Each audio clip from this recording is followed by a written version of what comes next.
May the 25th, 1940. The situation of the British Expeditionary Force and the French First Army was desperate. The port of Boulogne had been overrun. German troops had isolated Calais. The British were being forced back to the port of Dunkirk.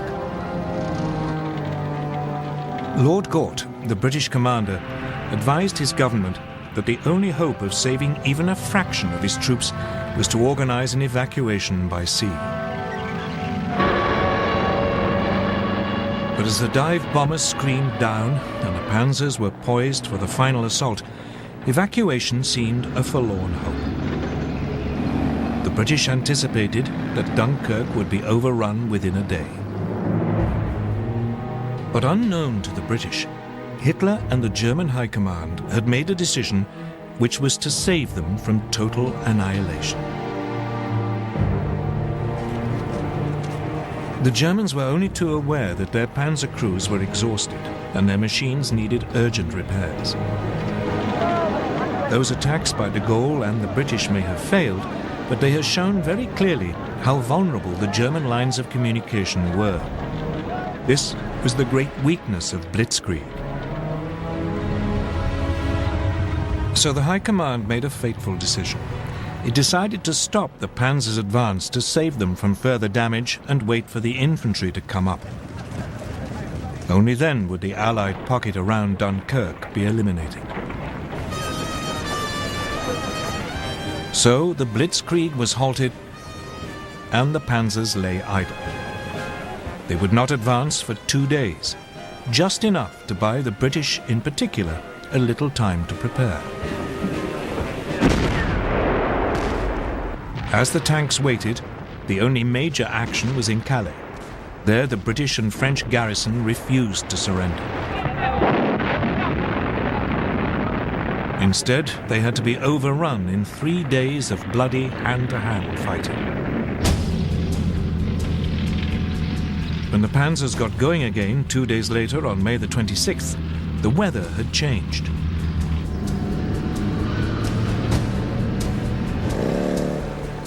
The Germans became bogged down in the heavy rain, again giving the Allies more time. So it was that at 7:57 p.m. on May the 26th, Vice Admiral Bertram Ramsay, Flag Officer commanding Dover, received a signal that he was to put Operation Dynamo into action. Operation Dynamo was a plan to withdraw the British Expeditionary Force by sea. He had prepared it more in hope than expectation that it could ever be used.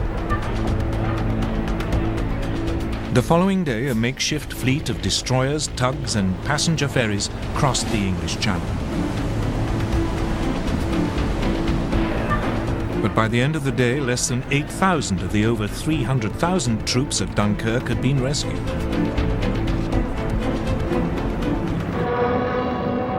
The port was under such heavy air attack that it could not be used. And the ships could not get in close enough to the beaches. So Ramsay now sent out a call for any boats of shallow draft that were over 30 feet long. Hundreds of cabin cruisers, fishing boats and barges were gathered from harbours all over southern England and sent across the Channel, often crewed by their civilian owners. The little ships worked on the beaches of Dunkirk, ferrying troops out to the larger boats waiting to take them to safety.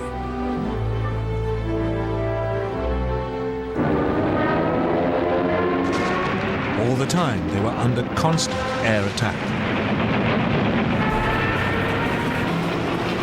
The British Air Force threw every fighter it possessed into the battle to drive the Luftwaffe off.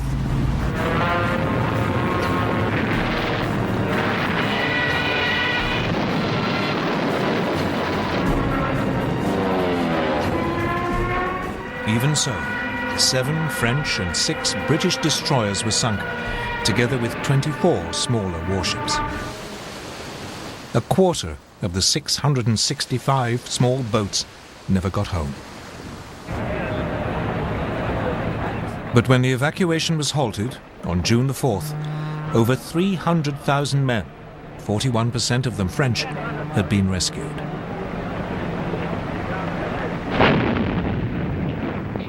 None of this would have been possible without the heroism of the French army. It played a vital role in slowing down the German advance.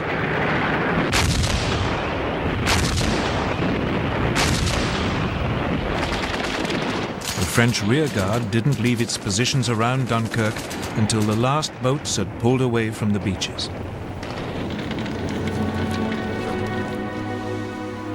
One British officer compared them to the last stand of the Spartans at Thermopylae. Even so, the British army had lost most of its heavy weapons.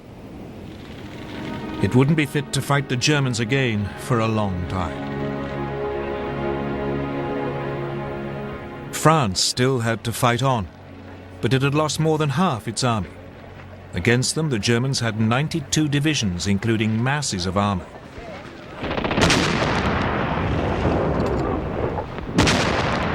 At 4 in the morning of June the 5th, a short bombardment began the final destruction of France.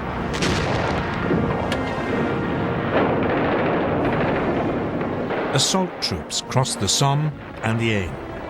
At first, the French resistance was fierce, and the Germans struggled to break out of their bridgeheads. But, once again, the Luftwaffe helped crush the defenses. Soon the panzers were pushing south, and the trickle of surrendering French troops turned into a flood. By the 9th, the panzers had reached the River Seine, and the infantry were only a few hours behind. Once across the river, the Germans fanned out into the interior of the country. On the 14th, the German army marched into Paris.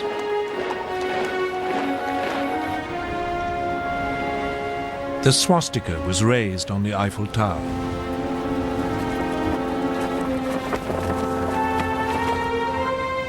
Hitler had secured the prize which had eluded the Kaiser in 1914. The Parisians could only watch in stunned horror. Throughout the period of the French collapse, Winston Churchill paid 5 visits to France, trying to bolster French resistance. On June the 16th, he even offered Paul Reynaud a union with Britain if France stayed in the fight. But it was too late. Reynaud's cabinet rejected the proposal, and the Prime Minister resigned that evening. He was succeeded by Marshal Philippe Pétain, who immediately asked the Germans for an armistice.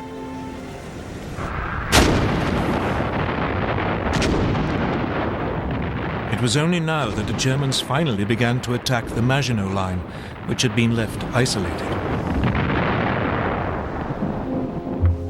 After a heavy artillery bombardment, the French defenders offered only token resistance before the German troops occupied the forts.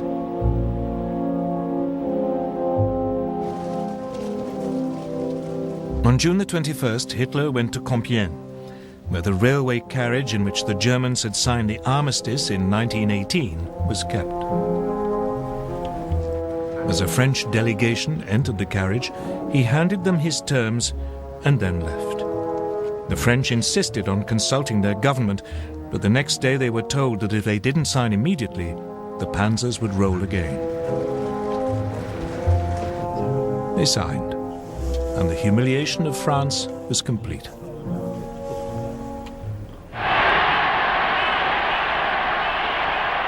For Hitler, his control of Western Europe seemed absolute. He felt sure that Britain must now seek peace, and that soon he could turn to the next stage of his master plan. But even though the Blitzkrieg had achieved so much so fast, it hadn't won him the war. The British, battered and wounded, had escaped to fight another day.